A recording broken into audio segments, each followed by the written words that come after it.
how fast will you rush to the market to get you the newly released ice sneakers?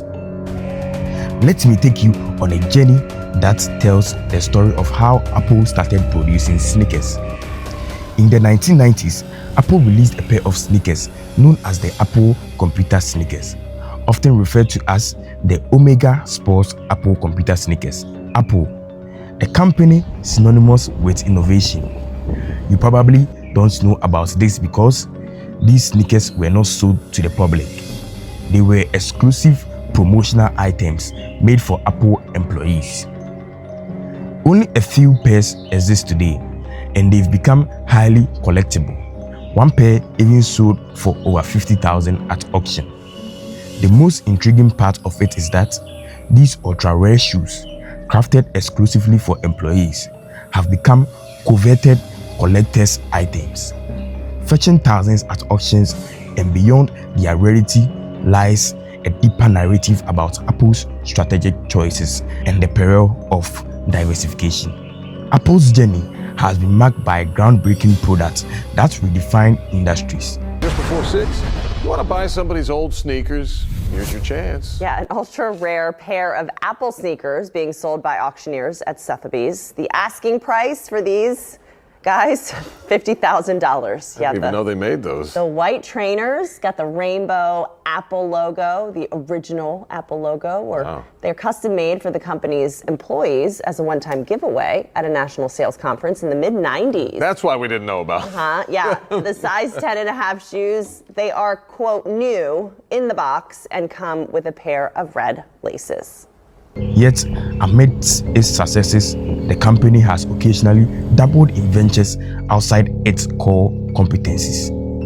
The Apple sneakers serve as a tangible reminder of such foray. June 11th, 2017, and I said, holy crap, I went to my closet, and lo and behold, I also have a pair of employee sneakers from Apple. So, know what's even crazier than finding a pair from the 90s that's only given to employees? This is actually not the same pair as the one that Business Insider wrote an article on. There are some major differences between the pair I have and the pair that they have for auction.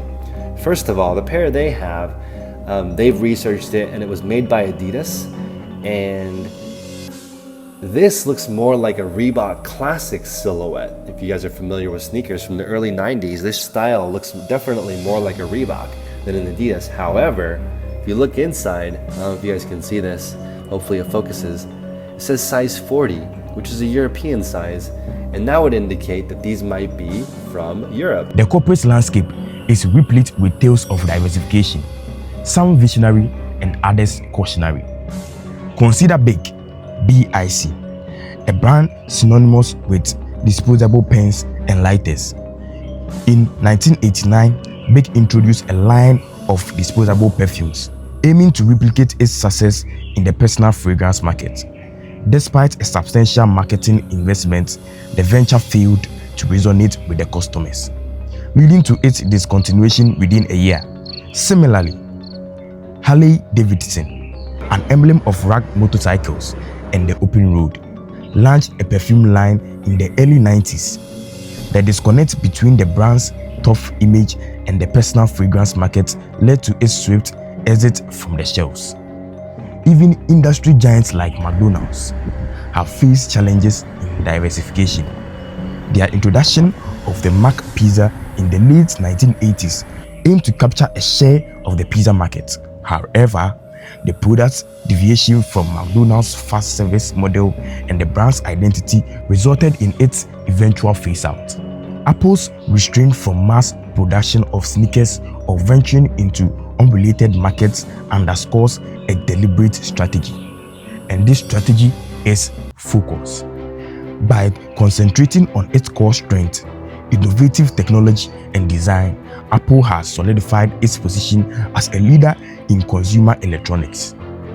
Ferrari, for instance, has remained dedicated to producing luxury sports cars, cultivating an aura of exclusivity and performance. Trader Joe's has carved a niche in the grocery sector by offering a curated selection of unique products, emphasizing quality over quantity. Warby Parker disrupted the eyewear industry by focusing on stylish, affordable glasses, streamlining operations to deliver value directly to customers. On the more serious note, the story of the Apple sneakers I had to use in this video does not only want to communicate to you about the rarity of the product, but also understanding that the overextension of your brand can hurt you, and also continues to talk to you about the power of strategic focus. In a world teeming with opportunities, the true challenge lies not in pursuing every possibility, but in discerning which path aligns with one's core vision. Apple's journey serves as a testament to this adage. Sometimes less truly is more. If you watch the previous video on value, you understand that not all business ideas are values. Apple could drop a sneaker line tomorrow and probably sell out in minutes, but they don't. Why? Because they understand something most people ignore. Not everything that works for others is meant for you. And this is where you might be getting lost. You are trying 4 or 5 different hustles at once. You are learning to code, starting a YouTube channel, doing dropshipping, thinking of real estate, selling hair, lashes, and clothes, investing in crypto, flipping on eBay, and next week you might try Forex too. Now, don't get me wrong, none of those things is bad, but ask yourself this: are you really getting any of them your full attention? Because what looks like ambition is sometimes just disguised confusion. What looks like grinding is often running in circles, and some of you are sprinting into burnout. You will waste your time watching this video if you don't write these 3 things down. Focus means 1. Saying no to good ideas so you can build a great one. 2. Looking away from what is trending to build what matters. And the last one, being okay with not doing everything right now so you can do one thing right. Ask yourself, what would my life look like 1 year from now if I gave 100% to just one thing? You are not behind, you are not late, you are just distracted. And until you eliminate the distraction, you will keep getting the same results. Different hustle, same struggle. Maybe this feels like me raising the bar for you and you are confused. Then you would like to watch this video about how you can start from scratch and create your dream life before you think about building your value. So click on this video and learn on how you can strategically build your dream life.